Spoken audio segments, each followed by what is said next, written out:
मेरी जो ये कोशिश है रिलीजियस प्रोपेगेंडा उससे जुड़ी हुई कहानियाँ, कॉन्सेप्ट और मिसकंसेप्शन को डिस्क्लोज़ करने का, उस सफ़र में मैं आज एक बहुत ही ख़ास मेहमान के साथ बैठा हूँ और जिस हम बात करने वाले हैं बहुत ही इम्पोर्टेंट टॉपिक पे, जो ना केवल एक सेगमेंट, एक रिलीजन बल्कि पूरे मुल्क की तरक्की के लिए बहुत ज़्यादा ज़रूरी है। जी हाँ, मैं बात करने वाला हूँ मुस्लिम धर्म और मुसलमानों से रिलेटेड।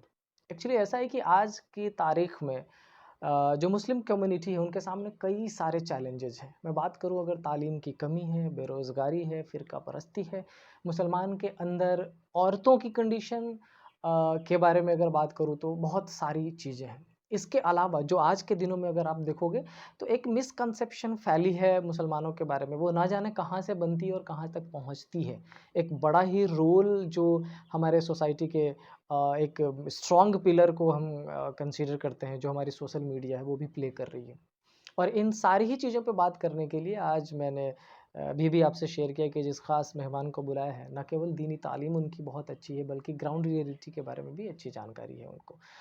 रिसेंटली एक न्यूज़ पढ़ रहे थे मुसलमानों के बारे में, जिसमें एक न्यूज़पेपर में आर्टिकल में मेंशन था, इल्म से दूर फ़िरकों में घिरा आज के मुसलमान का सच। और ये पढ़ने के बाद मतलब ऐसा समझिए कि आँखें सी खुल गई। कहते हैं कि आज आप परेशान हो, आज बँटे हुए हो, आपको जो नुकसान झेलना पड़ रहा है, उसके पीछे कहीं न कहीं एक बड़ा रीज़न है। तो मैं पहले तो ये चाहता हूँ आपसे समझना कि बेसिकली ये फ़िरका है क्या? और तब ये कि इसके पीछे मकसद क्या है? देखिए, फ़िरका जो जिस तरीके से इसको हाइलाइटेड किया जा रहा है जी, और फ़िरका को एक कहीं न कहीं से मेरा जो अपना मानना है कि मुसलमानों को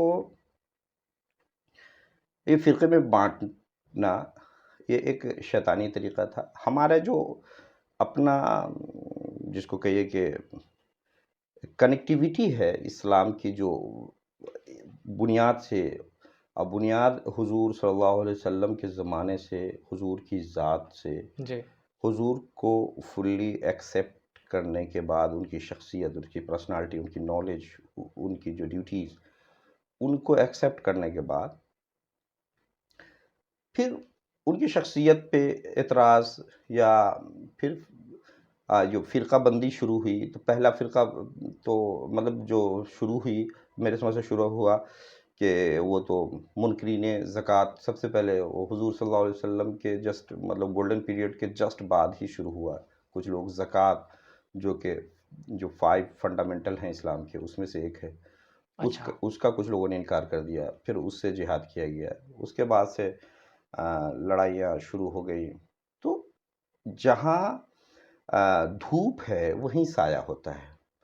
जहाँ अच्छाई है, उसका जस्ट अपोज़िट साइड बुराई है। जी, तो जहाँ रहमानी तालीमात हैं, तो वहीं शैतान का मक्र फ़रेब हमारे अंदर वसवसे डालकर, शुकूक व शुबहात डालकर, हमारा दीन छीनने के लिए ये जिस दिन मरदूद किया गया अल्लाह की जानिब से, उसी दिन इसने अल्लाह से भी एक कमिटमेंट लिया।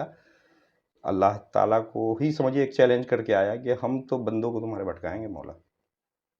तो वो जो भटकाने का काम शैतान ने शुरू से किया, वही चलता चला जा रहा है। कहीं न कहीं से शैतान के जो ट्रेडिशन है उसको फ़ॉलो लोगों ने कुछ लोगों ने करना शुरू कर दिया, फिर सब बढ़ते चला गया। अभी अब ऐसा मतलब बेसिक डिफरेंस बताइए क्योंकि बहुत सारे ऐसे लोग हैं जिनको नहीं पता, जो हमें देखेंगे। जैसे ये कहते हैं ना कि बरेली है, देवबंदी है, वहाबी है, हनफी है। ये जो डिवीज़न है और इनके बीच में लड़ाइयाँ भी बहुत देखी गई है, सोच की लड़ाई है इनके बीच में डिफरेंस। देखिए, सोच की अगर लड़ाई है तो कोई लड़ाई नहीं है, हुँ, ठीक है? और जो बातें जो ऊपर-ऊपर से लोगों में दरमियान में है, वो उन लड़ाइयों से कोई उसको फ़िरका-विरका नहीं है। अच्छा। जी, सिर्फ़ अगर जो क्लेम है, क्लेम फ़ाइल किया गया है, जो अक़ीदे के ऊपर, इन अगर वो फैक्ट है, ठीक है? तो गलत है। जी, लेकिन हमारा जो ये आज जो कास्टिंग है, ये पढ़े-लिखे लोगों के लिए। जी, बिल्कुल। और पढ़े लिखे लोगों को मेरी राय ये है कि एज अ मुस्लिम आपको अगर लगता है कि ये फ़िरका जो अभी रिसेंट इंडिया में है, देवबंदी बरेली, इससे ऊपर उठे आप, ठीक है? यस। इससे ऊपर की किताबें आप पढ़ें, इस पीरियड से बाहर की किताबें आप पढ़ें। आपको नमाज चाहिए, हज हज करने के मसाइल चाहिए, इससे ऊपर की किताब पढ़ लेना आप। इससे पहले हिंदुस्तान के ही जो 200 साल पहले के बुजुर्ग थे, यानी कि देवबंद और बरेली के स्थापना से पहले आप किताब पढ़ लें। हाँ, उनकी किताबों को फॉलो करें आप, ख़त्म करें आप अगर इससे ऊपर उठना चाह रहे हैं तो, ठीक है? और लोग तो जैसा इमाम मिल गया वैसे ही नारा लगने लगा। एग्जैक्टली, मेरी समझ में भी यही है, जितना एजुकेटेड लोग होते चले गए हाँ, लोग जैसे इमाम मिले वैसे नारा उस लगने लगा। हिसाब से ना। हाँ, तो इसमें लोगों का कोई कसूर नहीं है। चलिए एक लास्ट क्वेश्चन, उसके बाद इस शो को इख्तिताम देंगे। मोहम्मद साहब, उनकी लाइफ, उन्होंने जो दिया हमें, उससे क्या ऐसी चीज़ें हैं जो हमें हमेशा लेके चलना चाहिए, छोड़ना नहीं चाहिए, कुछ वैसी चीज़ें? देखिए, उनकी ज़िंदगी हम्म, उनकी ज़िंदगी को हमें पढ़ना चाहिए और उनकी ज़िंदगी को अपने अंदर ढालने की कोशिश करना चाहिए। एक वो कुरान, चूँकि कुरान का एक्सप्लेनेशन जो है वो हुज़ूर पाक सल्लल्लाहु अलैहि वसल्लम की ज़िंदगी है और हुज़ूर पाक सल्लल्लाहु अलैहि वसल्लम की ज़िंदगी को जी, आपको मोहब्बत से देखना होगा, मोहब्बत से पढ़ना होगा और उनसे मोहब्बत करना होगा, तो ही आप मोमिन हैं, आपका ईमान बचा हुआ है।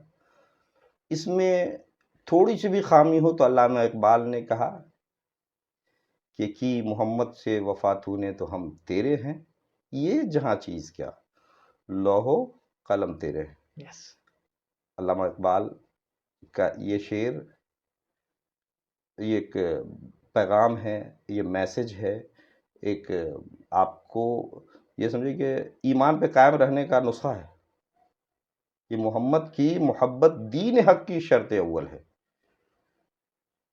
इसी में हो गर खामी तो सब कुछ नामुकम्मल है। इसमें अगर हुजूर माशाल्लाह। पाक सल्लल्लाहु अलैहि वसल्लम की मोहब्बत में कमी है तो आपका कोई भी अमल, कोई भी काम, कोई भी डीड, कोई भी कारनामा, कितनो बड़ा कारनामा हो, फरिश्तों का टीचर होना इससे बड़ा क्या गर्व की बात हो सकती है शैतान के लिए। शैतान को मलाइका का उस्ताद कहा गया, फरिश्तों का उस्ताद है वो। लेकिन जब आदम अलैहिस्सलाम अल्लाह की मखलूक, उनके नबी, उनकी ताज़ीम में गड़बड़ कर दिया, उसने शैतान ने ये नहीं देखा कि हुक्म रब्बी है, उसने अपना लॉजिक लगा दिया। तो ज़्यादा लॉजिक लगाना रब के हुक्म के सामने ये गुमराही का कारण होता है। गुमराही का काम, यस। तो मोहब्बत शर्त है और इस्लाम में जो अपनी पर्सनल ड्यूटीज़ हैं उसमें ज़्यादा लॉजिक नहीं लगाने का, ख़त्म। रह गए लास्ट 2 मिनट। इस्लाम के पैगाम से जो लोग दूर हैं या जो रसूलुल्लाह के पैगाम से दूर हैं, आपसे मैं ये पूछूं कि कुछ ऐसा आखिरी 2 मिनट में जो उनको मोटिवेट करे कि नहीं, मेरा ये सच है, मेरा ये इस्लाम है, मेरे को इसकी तरफ जाना है। मैंने स्टार्टिंग में कहा था, इस्लाम टीचिंग का मज़हब नहीं, इस्लाम लर्निंग का है। लर्निंग का है। As a Muslim it's our duty to perform like a मुस्लिम।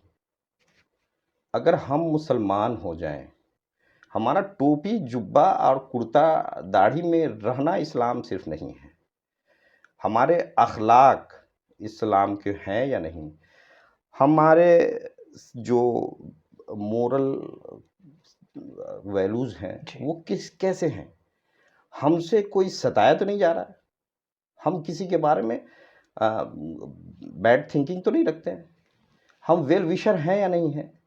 इस्लाम की तो सबसे खूबसूरती वेल विशर होना है। तो ये माफ़ कर देने का जज्बा कि आप लोगों को माफ़ करेंगे तो कल अल्लाह आपको माफ़ आपको करेगा, माफ करेगा, यस। ये जज्ब इस्लाम सिखाता है।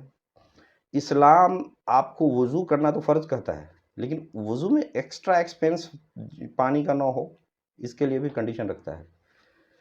आप जो बोल रहे हैं, उसकी लिमिटेशन होनी चाहिए। आप किसी को हर्ट कर रहे हैं, इसका भी गुनाह होना है आपको। दुनिया में इस्लाम ने सबसे ज़्यादा ज़ोर जो दिया है, वो चैरिटी करने पर दिया है।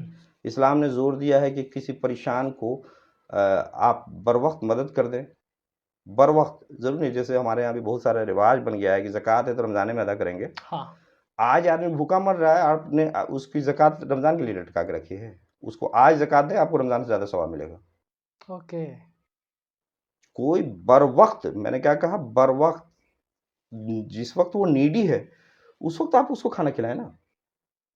आप खाना उस वक़्त खिलाने जा रहे हैं जब उसका पेट भरा हुआ है, या चलिए बहुत सारे खिलाने वाले हैं, आप उस वक़्त खिला रहे हैं। ज़कात दे रहे हैं, उसके एहसान कर रहे हैं। अरे वो आपकी ड्यूटी है।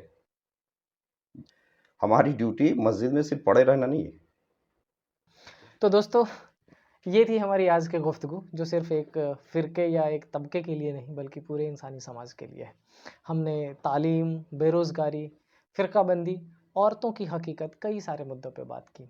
तो आज का जो आखिरी पैगाम है वो ये है कि मुसलमान होने का मतलब सिर्फ़ एक एक ऐसी पहचान नहीं है जो आपके कपड़ों से आपको मिलती है, जो आपके रख-रखाव से, आपके बोलने से आपको मिलती है। ये एक ज़िम्मेदारी भी है।